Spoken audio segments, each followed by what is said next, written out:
Hey guys, today we're going to look at inverse functions. We're going to graph them, we're going to verify them, and we are going to use our inverse functions.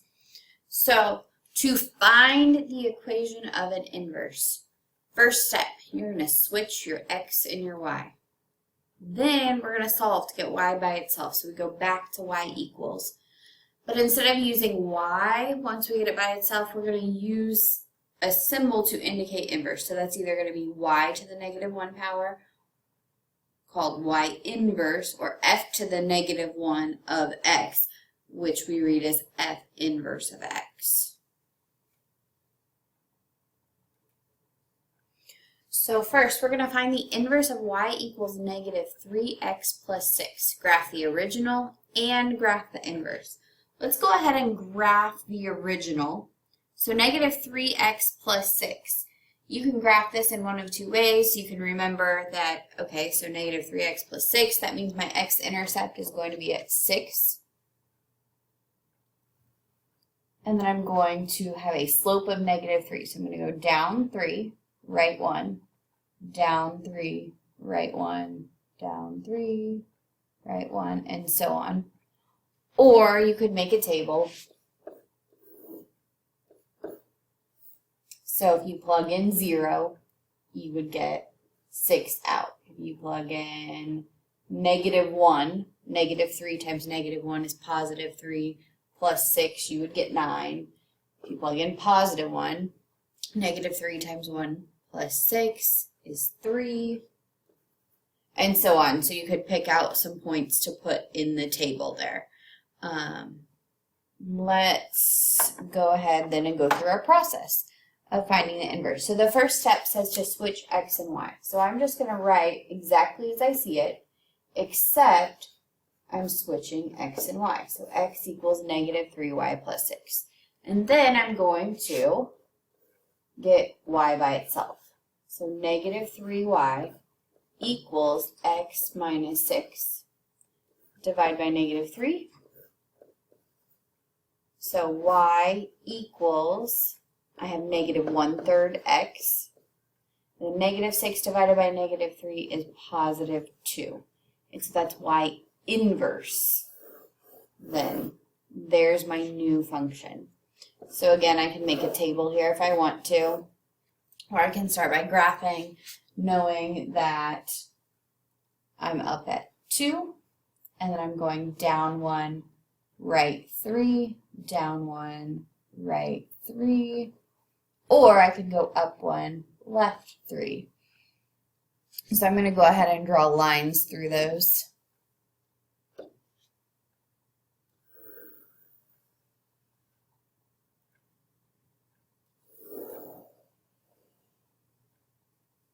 So that we can start to see .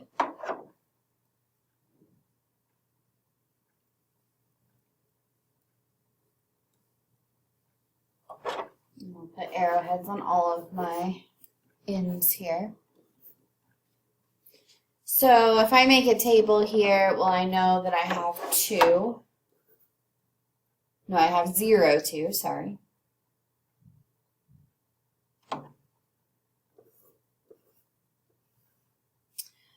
And then the next point I have is 3, 1. I also have 6, 0. So you could be plugging those points in. What I want you to notice, though, that's happened is if you notice this 6, 0, you notice this 3, 1. If you look up here, I have 1, 3. I have 0, 6. If I continued with my table, you would notice that the red graph goes through 2, 0. So flip that point around. The blue graph should go through 9, negative 1. If you flip that point around. And the statement down here says inverses are reflections over the line y equals x. And so that line is right here on our graph. We're reflecting over that line.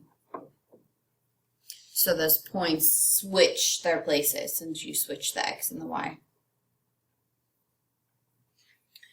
So our algebraic test to determine if two functions are inverses. If f of g of x is equal to x and g of f of x is equal to x, then the functions are inverses of each other. And this is key. Highlight this in your notes, circle it, box it in, put stars around it. It's in bold here, it's starred, I've now boxed it in. You have to do both of those, and they both have to be true. So when we show this, we're going to do f of g of x.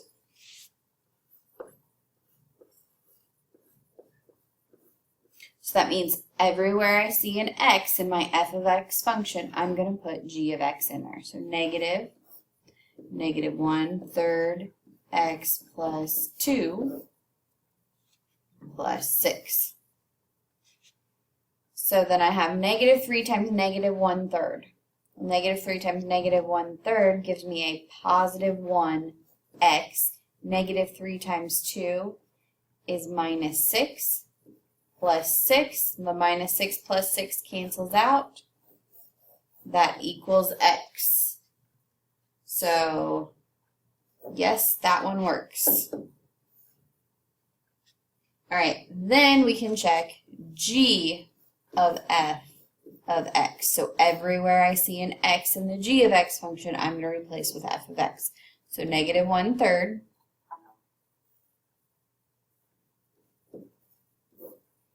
and then I have negative 3x plus 6. And then I still have my plus 2 on the end. So negative 1/3 times negative 3 is positive 1x. Negative 1/3 times 6 is minus 2. Plus 2, x minus 2 plus 2 is just x. That one works. So they are inverses.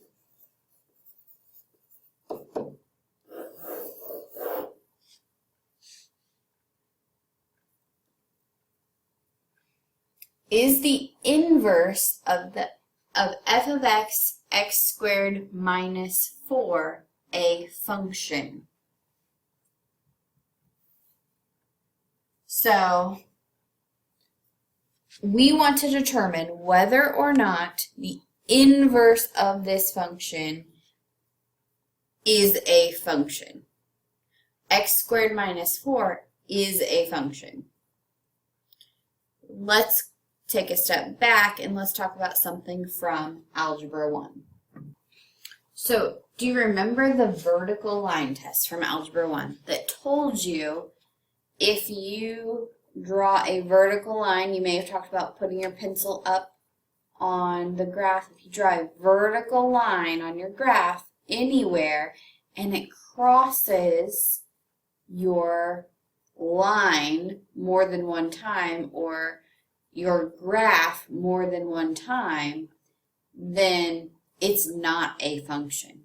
Well, the horizontal line test says if no horizontal line intersects the graph of a function more than once, then the inverse is a function. So the horizontal line test will now tell us the same thing about its inverse. So if we graph f of x equals x squared minus 4, that is just a basic parabola x squared translated down 4 points. So our vertex would be at 0, negative 4. At 1, 1 squared minus 4 would be negative 3. Negative 1 would also be negative 3. At 2, 2 squared is 4. 4 minus 4 is 0. So at negative 2, we'd also be at 0. So 1, 2, 3, 4 down, and then 3 down, and then on the axis. So here is our function x squared minus 4. But now if we do the horizontal line test, if I draw a horizontal line on this graph, it's going to cross in more than one spot. That means no it's not a function by the horizontal line test. So then find the inverse. And remember we talked about finding inverse. One way to do that was that we could just switch the x and the y values. So -4, 0, -3, 1, -3, -1, 0, 2, 0, -2. So if you want to graph it that way.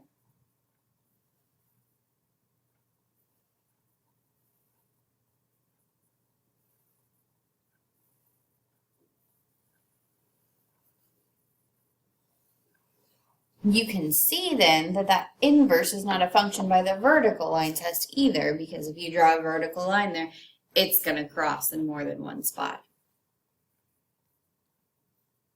So, something's not a function, no problem. Let's just restrict the domain. So, if we are looking at y equals x squared for where x is only greater than 0, or greater than or equal to 0. So let's pick some values here. So x, y, so we have 0, 0, we have 1, 1, we have 2, 4, we have 3, 9, so 0, 0, 1, 1, 2, 4, 3, 5, 6, 7, 8, 9.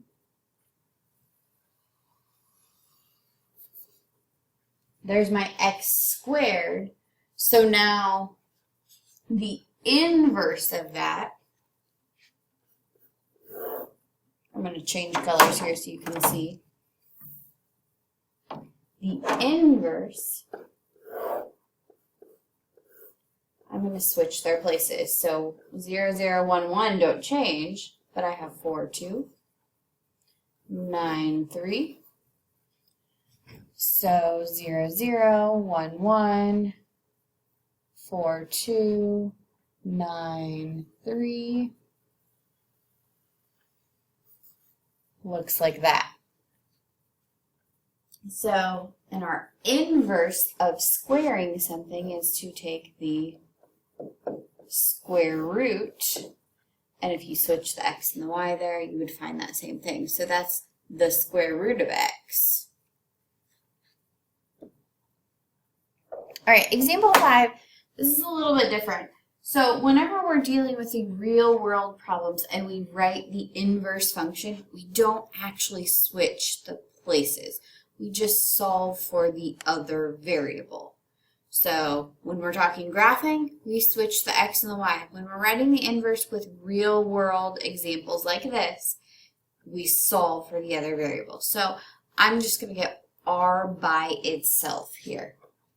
So I have v equals 4/3 pi r cubed. So my first goal is going to be to get r cubed by itself. So I can multiply by 3/4 on both sides.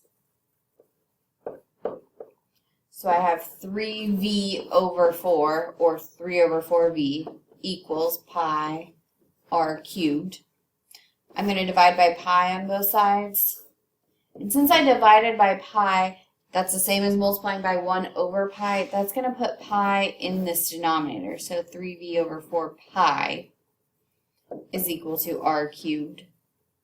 Then I can take the cube root of all of that. So, and we're not going to try to simplify that. It's not going to work out nice for us. So we just have the cube root of 3v/4 pi is your inverse function of this original function. All right, the last thing on here is dealing with graphing calculator. We'll go over those keystrokes in class. So if you have questions, come in and see me. Otherwise, I'll see you in class.